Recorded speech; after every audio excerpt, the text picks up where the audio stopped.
کریں, کسی بابے کے پاس نہ جائیں. یہ بڑے گندے لوگ ہیں, یہ سامنے اب چیزیں آ رہی ہیں, بڑے گندے اور غلیظ قسم کے لوگ ہیں, ان کی نظروں میں غلاظت بھری ہوئی ہے. تو مصیبت آئی تو بابے کے پاس بھاگ گئے, جو فاسق اور فاجر اور مشرکانہ عقائد رکھتا ہے اس کے پاس بھاگ گئے. تو پھر ایک مصیبت بھی صحیح اور ایک اپنا ایمان بھی اجاڑا. اس لیے اس مصیبت سے جو باطنی فوائد ملیں گے, جو روحانی مرتبے بلند ہوں. السلام علیکم ورحمۃ اللہ وبرکاتہ. یہ جو مولانا صاحب ہیں ان کا نام ہے ثاقب مصطفی صاحب, اور بالکل ایسی بات کہہ رہے ہیں جیسے یہ بات کہنے والا انسان وہابی لگتا ہے لوگوں کو, لیکن وہابی ہوتا نہیں ہے. وہ آپ کی آخرت سدھارنے کی کوشش کرتا ہے, لیکن لوگوں کی نظروں میں یہ بات بٹھال دی گئی ہے, اس کو اتنا مضبوط کر دیا گیا لوگوں کو کہ یہ بات کہنے والا ہمیشہ وہابی ہوگا. لیکن اب یہ مولانا ثاقب مصطفی صاحب ہیں, یہ تو بریلوی مکتب فکر سے ہیں, تو ان کی ویڈیو سنیں, بہت اچھی ویڈیو ہے. اور یہ وہی بات کہہ رہے ہیں کہ جب انسان کے اوپر پریشانی آتی ہے تو وہ انسان اللہ کے اوپر یقین نہیں رکھتا, اللہ کے اوپر بھروسہ نہیں رکھتا ہے, اور وہ ادھر ادھر چکر لگانا شروع کر دیتا ہے. تو آپ ویڈیو دیکھیں. اپنے معاملات اللہ کے سپرد کیا کریں, لیکن ان سب کے باوجود اگر مشکلات آ جاتی ہیں تو کوئی بات نہیں. مشکلیں, آزمائشیں یہ اللہ کی طرف سے نبیوں کو آئی ہیں. حضرت امام رازی نے لکھا ہے کہ مکے سے لے کر طائف تک 70 ایسے نبیوں کی قبریں ہیں جن کی وفات صرف بھوک کی وجہ سے ہوئی ہے. تو ہم ایک دن کا فاقہ آ جائے, تھوڑا سا کاروبار نرم ہو جائے تو بابوں کے پاس بھاگ کے اللہ کے ساتھ شریک ٹھہرانے لگ جاتے ہیں. کیوں, کس وجہ سے؟ آزمائش سہیں, برداشت کریں. تو اوپر نیچے یہ دن بدلتے رہتے ہیں, دن پھرتے رہتے ہیں. ہر وقت جو ہے کہ جادو ہو گیا, ٹونا ہو گیا, سایہ ہو گیا, بندش ہو گئی ہے. ہر وقت اسی چکر سے ہم نکلتے نہیں ہیں. اللہ پر توکل رکھیں, وہ رزق دیتا ہے, وہ رزق تنگ بھی کرتا ہے, وہ رزق کشادہ بھی کرتا ہے. بندوں کو آزماتا بھی ہے, بندوں کو ڈھیل بھی دیتا ہے. اس کی ڈھیل سے بھی ڈریں اور اس کی آزمائش میں بھی پورا اترنے کی کوشش کریں, اور اسی کے حضور دامن پھیلائیں. جب مشکلیں آ جائیں تو مصلح بچھا لیں. گھر کے بچوں کو بھی کہیں کہ یہ مشکل آ گئی ہے, لگتا ہے اللہ ناراض ہو گیا, چلو مصلح بچھاؤ.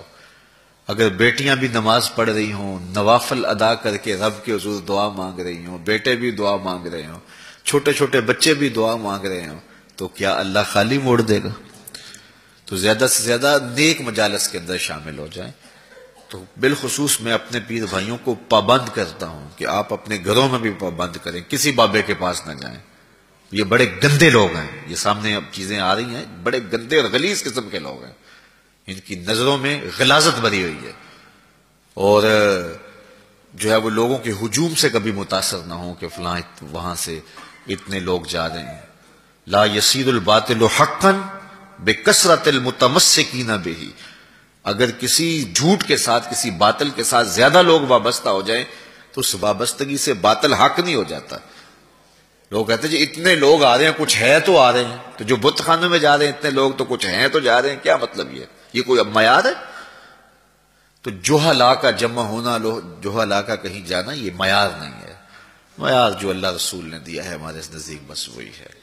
تو جب کوئی مصیبت بنے, مصلح بچھا کے دعا مانگو اللہ کی بارگاہ میں, نوافل پڑھو, صدقہ کرو, خیرات کرو, منت مان لو, روزوں کی منت مان لو, نمازوں کی منت مان لو, صدقہ کرنے کی منت مان لو, اور اللہ کے نیک بندوں سے جا کے دعا کرواؤ.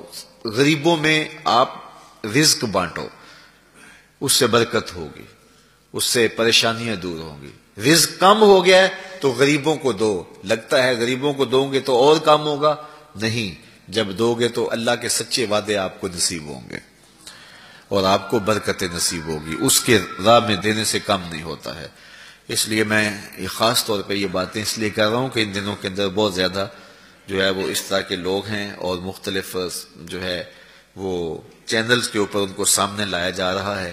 تو ان لوگوں سے اپنے دامن کو چھڑائیں اور صالحین کی صحبت کو اختیار کریں. صالحین کی صحبت سے آپ کو نور ملے گا, روشنی ملے گی. آزمائش ٹل جاتی ہے تو پھر بھی, ورنہ اس میں استقامت کی توفیق مانگیں, چونکہ جو بلا پر صبر کرتا ہے اسے بھی اجر دیا جائے گا.